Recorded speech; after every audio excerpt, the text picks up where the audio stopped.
साजिद नाम का एक चोर कई दिनों से कुंदन बाग में बने एक घर पर नजर रख रहा था। वो काफी बड़ा था और साजिद को पता था कि कुंदन बाग में होने की वजह से उस घर में काफी अमीर लोग रहते होंगे जिनके पास खूब सारे पैसे और गहने भी मिलेंगे। पर उस बड़े से घर में ज्यादा चहल पहल नहीं थी। ना ही कोई वहां आता था और ना ही कोई वहां से जाता था। साजिद रोज घर से थोड़ा दूर खड़ा होकर अंदर रहने वाले लोगों की परछाई देखा करता था।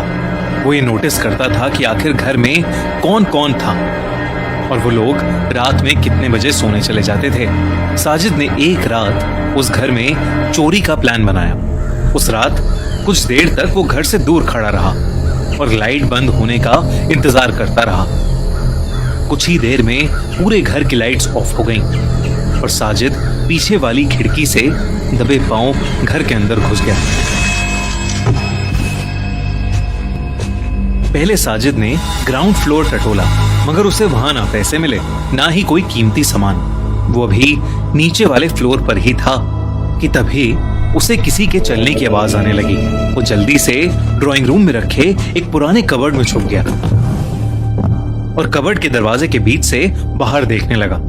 उसने देखा कि एक औरत सीढ़ियों से उतरकर नीचे आ रही थी और वो धीमी सी आवाज में कुछ बड़बड़ा रही थी। वो औरत नीचे उतरकर कुछ देर सीढ़ियों के पास ही खड़ी रही और घर के मेन डोर की तरफ देखती रही।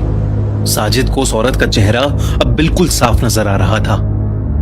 उसकी आंखों के नीचे बड़े बड़े काले धब्बे थे, मानो वो न जाने कितने दिन से सोई ना हो। उसकी स्किन बिल्कुल पीली पड़ी हुई थी और उसके चेहरे पर एक बहुत ही अजीब सी मुस्कुराहट थी। वो औरत किचन की तरफ मुड़ी और चुपचाप अंदर चली गई। साजिद कबर्ड से बाहर आया। उसने अपने बैग से एक चाकू निकाला और उसे हाथ में पकड़े हुए ऊपर जाने लगा कि तभी किचन से उस औरत की चीखने की आवाज आई। साजिद एकदम से डर गया और वो जल्दी से दबे पांव किचन की तरफ गया।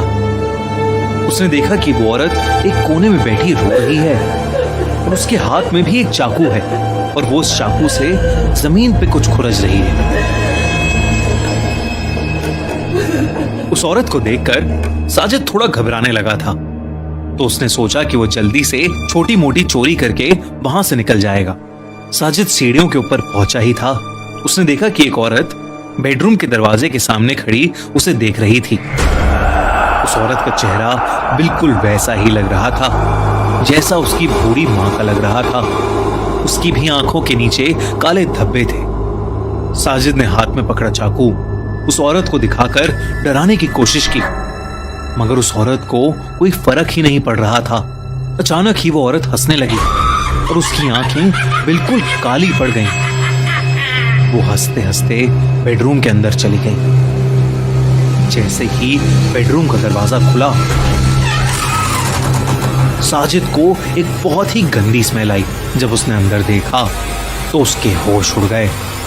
उस बेड पर 3 लोगों की डेड बॉडीज पड़ी हुई थी और हैरानी वाली बात तो ये थी कि 2 लाशें उन्हीं लोगों की थीं जिन्हें साजिद ने अभी कुछ मिनट्स पहले देखा था।